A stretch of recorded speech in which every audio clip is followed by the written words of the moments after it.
Hello YouTubers and all those rapping watch. Hope you're all doing quite well. This is a review for the official Wired Battlefield 4 PDP controller from PDP. These are the folks who are actually responsible for products such as the Rock Candy controllers you've probably seen through Walmart or Best Buy or online most places nowadays. You know, the clear ones that have like crazy bright vivid colored controllers that probably don't even work amazingly but work good or work suffice until you get yourself an official controller that actually works damn much better than the knockoff brand. But it's a dependable brand just the same when you're in a pinch and you need a good controller. Or not something amazing, but good. So this product, of course, was endorsed by DICE, EA, and all that nature. And it comes in this, and it has all kinds of different languages everywhere, like French, English, I don't know what the fuck that is, whatever, Dutch, Italian, Portuguese, all this stuff. But nonetheless, it comes with one thing you can understand, the actual controller. And inside is this nice little flip bit here, which has Battlefield 4 at the top here, which says Battlefield 4 at the top, so if you forgot within half a second, it refreshes your memory. And on the inside here, it gives you a little bit of a diagram showing what the controller does, explains like what buttons do here and there. This is practically for store shelves, if they don't have one of those things wrapped around it so you can't steal it, to explain to you what the hell's going on here. Practically explains blah blah blah blah. Smart Track is basically for the analog sticks, I guess, to help make them smoother or whatever else. I don't really notice the difference, but it works pretty good as a controller, and I'll get into that in a moment here. So when you open this up, which I'll have to do that again for you, you get welcomed with a DICE piece of tape here wrapped around the box, which if you haven't ripped it open like this thinking you have to open it this way or something, I don't know how you did it, but basically cut around here, you cut through here, you open up the box, and what you get inside the box is the following, which is actually quite decent for the following. Hopefully you got the controller here, which is the main protagonist in this said movie, this said show, this said segment. Also, you get a pretty decently lengthed cord. Now the Cronus X is not included, and I'll go into why this is attached to this USB cord in a moment. However, it has a nice color-coded feature to it, which is all this black and silver and orange, which black and orange is actually one of my favorite color combinations with some cosmetic items. My favorite color, however, is red, but slash crimson, but of course I digress.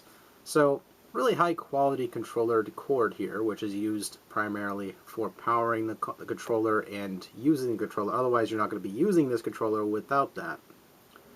So it says it has a breakaway controller, which is well, this is technically how it works, right? This is not rocket science. Say for example you're playing Battlefield 4, which is primarily why you probably are thinking about buying this controller. You're like, yeah, I'm getting point B. Oh, aim and shoot. Oh, I died. Shit, goddamn fucking campers. Blah blah blah. You know. But you have to go to take a piss. But you happen to have like a buddy or a girlfriend or a little brother or a mother who like to take the controller while you're going to take a piss, or somebody, and mess around with your shit and ruin your KD even more. So what you can do is just go take it and plug it and take it with you to the bathroom. Wash your hands, wipe this down with a wet nap so that we don't have no sperm or no shit or piss all over the controller. Go back in, plug it back in, automatically detects it, as I tried it out many times. And there you go. So that's practically what they mean by breakaway controller USB. No rocket science there. So it's pretty lengthy. Can't tell you the exact measurements, but it's pretty fucking long. It's pretty much the summary of what I'm going to name this. Pretty fucking long.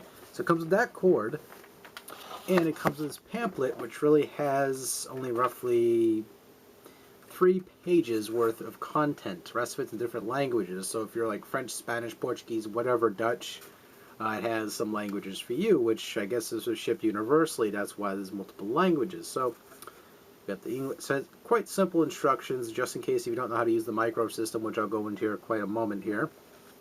So 2 pages worth up to there. Rest of it's just oh wait, 4. My bad. Yeah, 4 pages. I don't know why I said 3, because I was probably thought this was the next going into the next columns here into different languages. So 4 pages total. Explains how the microsystem works, which to me it isn't really the most essential part of the controller. The controller itself I would consider more of a replacement for your controller already. But it has a couple cool features I'm going to show you right now that are actually cool, like just fantastic.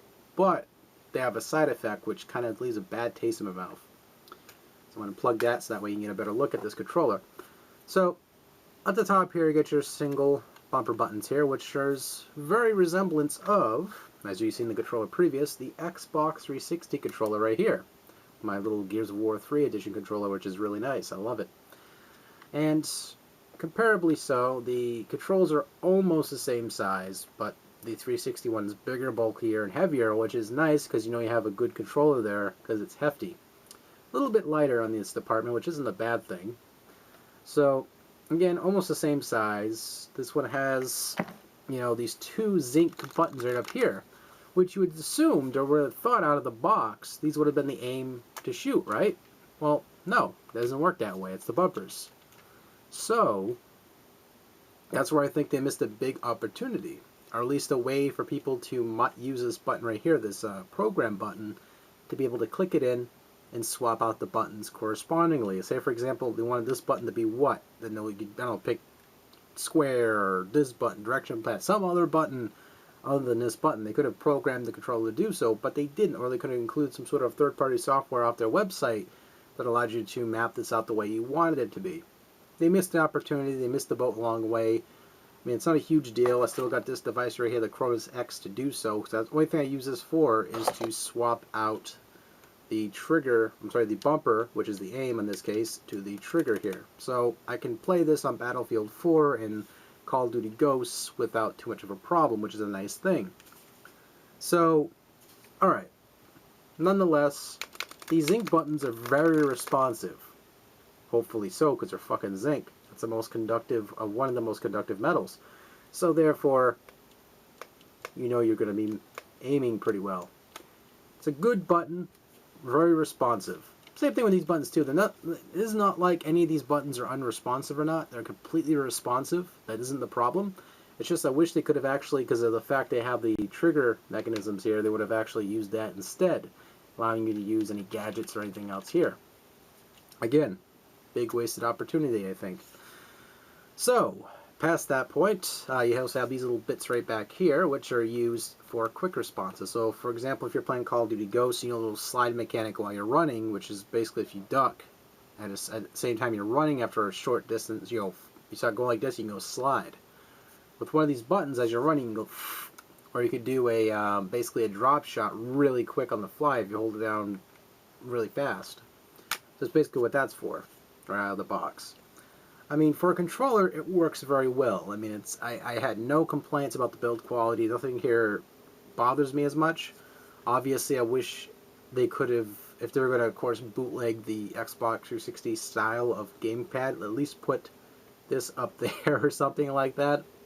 I mean, might as well, should have. Not a huge deal, though. I'm not totally upset about that fact. But, again, it would have been it's a missed opportunity, I think. They could have allowed you at least to switch out the buttons, too. Make it your controller. It probably would have sold a lot more units, I think. So, it feels really good in the hands, though. The buttons are very good. The select and start buttons are open or up a little bit more, so it's easier for your thumbs to kind of go, you know, reach them better. So, it doesn't feel like this rubbery cheap shit. It's responsive. This button right here, which is the home button, it's a little bit off. Oops. Where is it? There you go. My fingers are a little bit off, though. It's a little bit fucked up, but it isn't a big deal. They basically shipped it like this, and the button's kind of crooked, which isn't, again, a humongous big deal. If the controller works, that's all that's important. So, basically what I do at the end of the day is I always, at this point, keep this Cronus hooked up to this controller. And hopefully I don't catch any allergens there. But no. So I'm going to show you here what it looks like when it's powered on. It has 1 through 4 for when this lights up. So as you can see right there, you see this one little square down there. It's lit up. So for example, if you're player 4, that would be lit up all the way over there somewhere. So it's pretty nice. The nice picture here, not the picture, but the nice little chisel they did there, some scraping off some of the plastic and showing that nice Battlefield 4 logo right in the middle. Which again, adds a nice effect to it. I mean, universally so, though, you probably customize this faceplate yourself and put like something new there. For example, like a clear plastic, and make this your own. So you can like have like a half-naked chick or something that's a silhouette of one, or a bullet or something, or your name if you're into yourself, I suppose, or something of that nature. Very open ideas for this controller. All you have to do is humbly remove the faceplate and put a new one on. So therefore, it's not much rocket science to be had. After playing at least 2 hours worth of gameplay of a mixture of Battlefield 4 and Call of Duty Ghosts, which are the two, I'm saying one of them is the most popular games. With Call of Duty Ghosts, it's a very responsive controller, works 100%. I found no delay with any responses. I'm just to the fact that some people camp, so of course your responses don't mean shit when someone has a good angle on you and they're in a corner somewhere. So this controller does not make you a better player. Has some slight cheesy ideas, such as the program buttons in the back here, which I guess if you were to program just right, then I don't know, maybe they'll help you out, give you a slight advantage of something. I don't know. Past that point, there's no rapid fire feature with this controller, which is a whew. However, with this thing I have right here, if I were to put the sensitivity up to 1,000,000, I probably would have wrecked some people's faces, but I don't do that. That's kind of stupid. So therefore, I have to use this right here to remap the controller to use the two triggers as the aim and the said shoot. So overall, I give this product a rating that's favorable. I'm not going to say it's a bad controller at all, because it works, it does what it's supposed to do technically, but it missed a couple opportunities down the line with the big picture. They could have done so much more with it. But hey, I mean, for $10, if it's still on sale by the time you're watching this video, very much worth it. I mean, even if you want to use a PC controller, you know what? USB compatible. If you have a computer that has a USB somewhere, some sort of slot somewhere in your computer, you plug this in there, you're all set. You have a laptop like playing video games on Steam that requires like platformers or beat 'em ups. There you go. New controller. I mean, it's a good controller. I tested out my PC. It works just fine as well. So, nothing bad here. So, as always, take it easy. Thank you all for watching, and take care. Oh, man.